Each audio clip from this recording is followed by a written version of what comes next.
Hello, and welcome to today's lecture on Chapter 11, Communicating in the Workplace and Working in Teams. I'd like to say that life is a team sport. No matter what team you're on a team. We're working in groups every day, whether it's our family group, our friend group, our school group, or our work group, or if we actually play on a baseball or soccer or football team.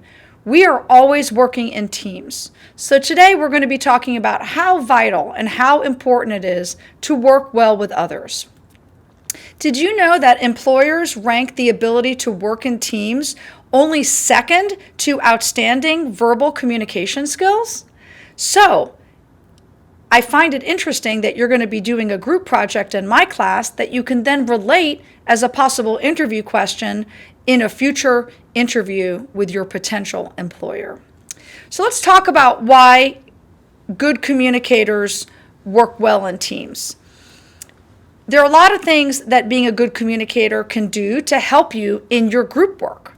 First of all, it's been shown that good communicators do work well with others. They also have the client's or customer's satisfaction in mind. Any of you who work in the customer service field know it's all about them and making them happy, because if they're not happy, they're going to tell everybody they know. Good communicators also build public awareness. You see this all the time when you see brand ambassadors on Instagram or Facebook. Once someone likes your product, they're going to tell all their friends. Good communicators also make good leaders. Let's face it, leaders spend most of their time communicating about problems with their team. If a good leader isn't a good communicator, how are they going to handle that? How are they going to get others to follow them? Good question. And good communicators also inspire others. There was once a story about a boss who offered to resign from his job rather than lay off his employees. And he was able to work together with his employees to make the necessary reductions in the budget so that nobody had to lose their jobs. After that, the boss had tremendous respect from all his employees. So it's important that you work on becoming a better communicator, not only to help your relationships with your friends and family and your loved ones, but with the people that you work with in team or group settings. So let's talk about your job. Let's talk about mistakes that people make at work. And we all have been there. We've all had jobs we've disliked, or maybe we liked our jobs, but we disliked the environment or the people that we work with. There are a lot of bad things that happen on the job. Wouldn't you agree? Some of these things are when other employees make fun of people, either coworkers or even worse, customers. Sometimes people overshare at work. They look at being at work as a social hour, and they're not being paid to talk about their personal life. They're being paid to do their job. So remember that the next time you're at work. And how you would feel if you were the owner of the company. Would you like someone working for you that was sitting around goofing off and talking about personal things, or are you paying them to do a job? Mistakes also people make are overlooking cultural differences. As you know, culture is a very big part of our world, and it's important to be culturally sensitive to everybody. It's also a mistake that a lot of people do is they gossip. They spread rumors. And again, it's not healthy and it's not a good thing to do. Another mistake people make is they do less than their best. Again, you're getting paid to do a job and you're getting paid to do it well. So I wouldn't personally hand in sloppy work if I were you, because again, you never know who's watching you. A lot of times people lose their cool at work, especially when they have a difficult or angry customer that's yelling and screaming at them. I know we've all been there.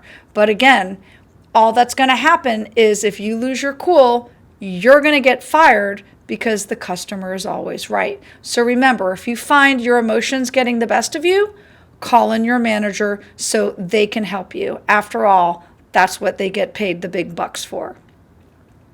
Also, sometimes people fixate on a mistake. We all make mistakes. We're human. The key is to learn from the mistake and move on from it. So now let's talk about ways that you can communicate in a professional manner online.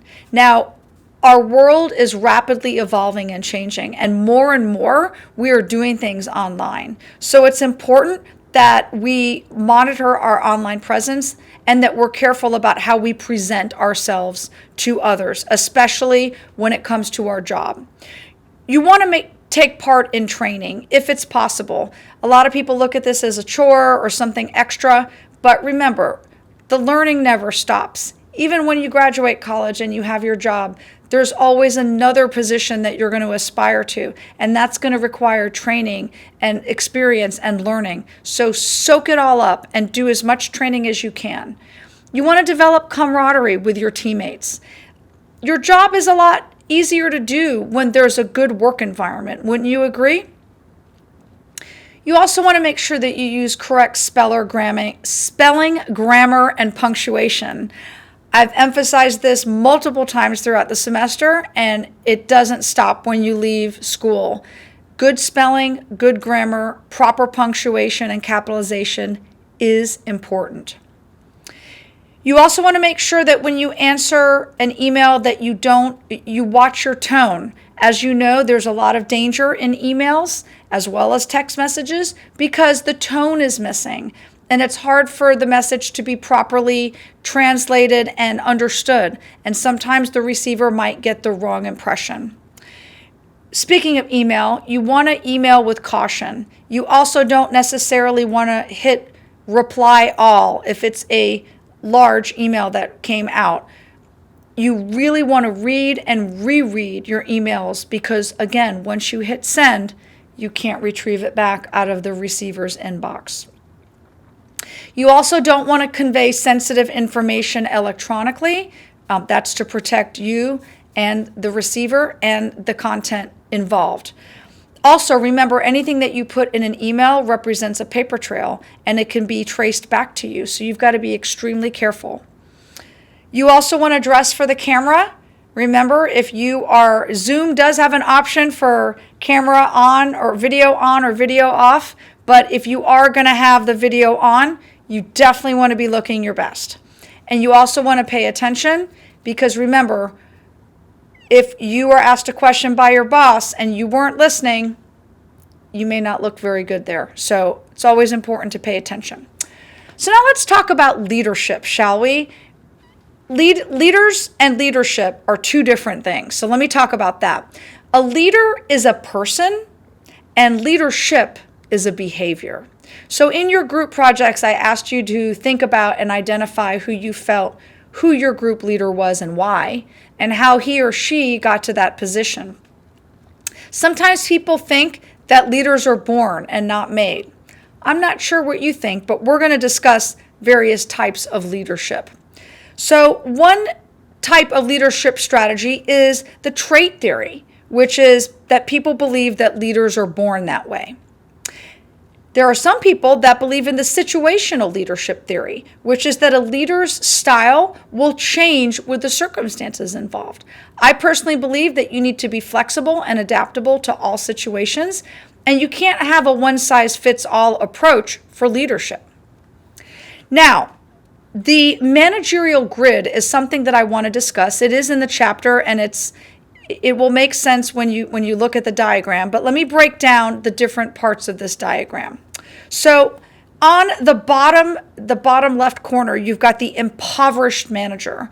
And this type of manager has very little interest not only in people and relationships, but the tasks themselves. In fact, I wonder how impoverished managers get to their position, because if they don't care about people and they don't care about getting the job done, I don't think they're going to last in their position very long. Do you? The next type of manager is the opposite of the impoverished manager. It's the country club manager. And as the name implies, this type of manager cares more about people and relationships and little regard to getting the tasks done. So he or she is only interested in building relationships with his or her employees. Now, the authority obedience type of manager cares only about tasks. And you might be familiar with this type of manager. This person only cares about getting the job done and getting it done well, but they don't care at all about their people. And it's really difficult to work for a manager like that. Wouldn't you agree? Now, a middle of the road manager is someone that has moderate interest in the tasks and the relationships. So they're kind of like right in the center of the entire grid is a middle of the road manager. But to be honest, the best type of manager is a team manager. And these people have a high regard for people and relationships amongst their employees, and also a high regard for getting the task done, getting the job done well, and getting it done correctly. So again, think about the managerial grid. Think about the managers you've worked for and where they fall along this grid, and what kind of manager you'd like to be. Now, the transformational theory of leadership is that these type of managers recruit strong team members and support their efforts. It follows the path that the leaders are devoted to fulfilling their employees' full potential. And when you work for a transformational leader, it really is an awesome thing. Now, have any of you worked for a difficult boss? I know I have. It's not easy, is it? Well, here are some tips for working with a difficult boss. Number one, try and put in some extra effort. I know you feel it might be overlooked, but it might not. And again, it couldn't hurt, right? The second thing you could do is make up the difference. If someone is not pulling their slack, make up for it. Take care of it. Get it done. Because if your manager finds out you're the one who did it, that's only going to make you look good. If you're having a difficult experience with a boss, you may want to talk to other people and seek out their advice. Again, be very careful who you talk with and make sure it's someone that you can trust. Also, try and clarify and improve the situation. You may want to talk to your boss directly and ask him or her what is lacking or what is missing and how you can better improve. Again, it'll only make you look better that you're trying to do a better job and improve yourself. You also want to manage your expectations. I mean, it's good to think positive, but you may not have a lot of control over the situation, and you can only control what you can control, and you have to accept that. In which case, you might have to consider moving on. If you've tried everything, if you've done everything possible that you can think of, it may be time for you to leave and find another job. And that's okay. But just remember, don't quit. Always give a 2-week notice and be professional. You always want to keep a professional demeanor. You never want to burn a bridge with anybody. Speaking of which, let me talk about steps to leave a job without burning a bridge. So the first step is to put your resignation in writing. You should always be polite and give a 2-week notice. Sometimes your employer won't let you work out the 2 weeks and they'll let you leave, in which case that's great, especially if you have your other job waiting for you. And by the way, not that you've ever heard this before, but you should never leave a job unless you have another one lined up. I know your job may be miserable. Your boss may be awful. You can't stand another moment there. But I'll tell you what's worse than that is not having a paycheck.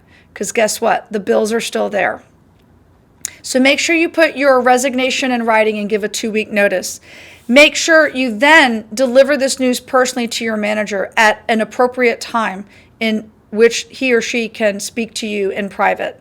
You also, after you speak with your boss, you can then share the information with your coworkers, but make sure you share the news gracefully and graciously. Even though you're happy inside to be getting out of there, you never want to leave on a negative note, and you don't want to criticize or complain. You want to stay positive. If you happen to be training your replacement, stay there. Teach that person everything he or she needs to know to do your job. And as you know, if you've ever trained someone before, it's amazing how much you do, right? Especially when you're trying to teach someone else how to do it as well. But overall, you need to stay positive and know that better things are out there for you. So now we're going to talk about power in the workplace. Power exists everywhere in our world, but it definitely exists in the workplace. So there are different types of power that I'm going to discuss.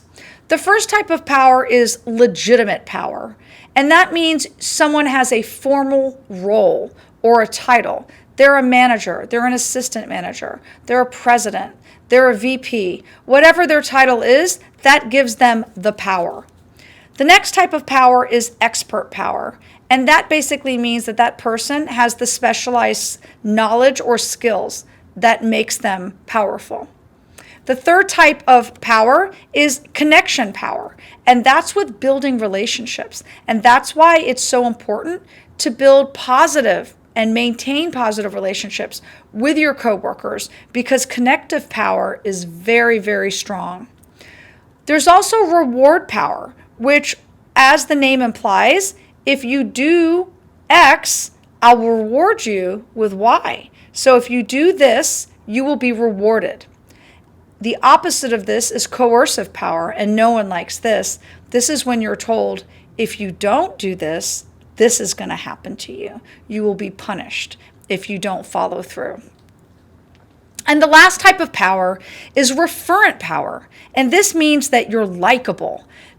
This means that people trust you, they respect you, they like you, and they genuinely want to be around you. And believe it or not, referent power is extremely strong. If you have this, you definitely have some power up your sleeve. Now, the remainder of this lecture is going to be focused on group work and communication within small groups, which we've defined to be 3 or more people working together to achieve common goals. Now, it's important that you know that within a group, there are 2 different types of goals. You're going to have group goals, which everyone agrees on, and then you have individual goals, which are very personal. And sometimes these personal goals are not shared openly with other members of your group. Rules and norms, both official and unspoken, also influence group dynamics. Rules are official guidelines of how people in the group should act and behave, and things that they should do or not do. And norms are conveyed in example and not words. So we're going to talk now about roles within groups. And in roles, they can be in groups, your teammates will have different roles. So these roles may be formal or informal. So if they're formal, they're explicitly assigned. But if they're informal, they'll fall into one of 2 categories, either task roles or maintenance roles. Let me explain what that means. A task is what? It's a job. It's something to do. So task roles focus on getting the job done, and maintenance roles have to do with the socialization and the relationships amongst the teammates. Now, you may think to yourself, you may ask yourself, well, is it more important to get the job done, or is it more important to have good communication and good relationships with my teammates? Well, my answer to that is both. It's equally important. If all you care about is getting the job done and you don't care about people, it's going to be kicking and screaming and fighting all the way to the finish line. But if all you care is about having a good time and having good relationships with your teammates, then the job's not going to get done. So as you can see, it's a delicate balance. Sometimes roles in groups can be dysfunctional. There can be stage hogs. There can be people that are narcissists that use their group team meetings as their personal therapy sessions. These are just a few that I'm naming of dysfunctional roles. But remember, you have limited time together as a group, and everything is temporary. You can get through it with a positive attitude and open communication. So, part of group communication entails problem solving. And groups can be really good problem solvers because 3 heads are better than 1, right? They're more likely to catch errors. And these teammates come with diverse ideas as well as skills and abilities and talents that you don't possess as individuals. So groups have been found to be more productive than the individuals within them working by themselves. Now, I'm going to talk about some different stages in the decision-making process. There is a 4-step process in which groups come together. and makes decisions. So the first is the orientation stage, which is forming. And during this time, there's apprehensiveness and tentativeness amongst the teammates. They're not likely to share their true feelings. Then there's storming or conflict, in which there's arguments about how things should be done. Then there's emergence or norming, as things tend to calm down and people tend to settle into their roles. And then finally, there's the reinforcement stage, also known as performing, in which finally the group begins to function together effectively as a team. And honestly, you should be focused on building cohesiveness in your group. And cohesiveness is defined as the degree in which members feel connected and committed to one another. So in your group meetings, which I hope you're having often, I want you to make the most of them. I want you to encourage equal participation from your teammates and ask their opinions if they're on the shy side. I want you to avoid information overload as well as underload, and not give too much or too little. Sometimes when I read the peer evaluations, I read how people wish that some of their teammates would have contributed more, not only with the amount of work, but just in the amount of conversation on topics. Also, avoid the pressure to conform. This is called groupthink, in which people support an idea without challenging it, and they just go along for the group's sake because they don't want to be a wet towel and drown out someone else's idea, or they just don't care and they go along with it, and it's a really bad idea. And you want to make the most of the diversity and the awesomeness in your group. Remember, everyone has skills and talents that you don't, so utilize it. So there is, in group problem solving, there is something called the reflective thinking method, which was developed by John Dewey. And I want to quickly touch upon this because it's important that you consider this. The first step in the reflective thinking method is to identify the problem. The second step is to then analyze the problem. The third step is to possibly identify the criteria for success. The fourth step is to gather relevant information. The fifth step is to consider forces for and against the issue. Look at it from different angles. The fifth step is to develop creative solutions. The sixth step is to then evaluate these solutions. The seventh step is to make a decision and implement the plan. And the eighth step is to do follow-up. So again, problem solving isn't easy, but 3 heads are better than 1. So with everyone's input, you can get this done. And remember, brainstorming is a very powerful way to develop creative ideas and to problem solve the issues that your team will face. So how do you reach this group decision? There are different things you can do. You can demand that you have consensus, which is not easy because that means you have to have 100% support from everybody in your group. And sometimes you may have a false consensus because someone will go along even though they don't really care or they don't really have the energy to fight against their group. So trying to strive for consensus is difficult. You may let the majority decide, and that's fine. You could have a vote, but then again, someone will win and someone will lose. And if you lose, are you willing to go with what the team decides or the majority decides? Remember, you can't always get your way. You could also rely on experts, call in someone to make the decision for you. That's an expert, although I don't think you're going to be doing this in your group project. You could also let a few members decide, which really isn't fair to have that power put in the hands of just a few folks. So there are different ways that you can problem solve within your groups. The things that you need to remember is to allow everyone an opportunity to express their opinions, to listen respectfully, and to know that when you work together, you can definitely achieve more together than you can alone.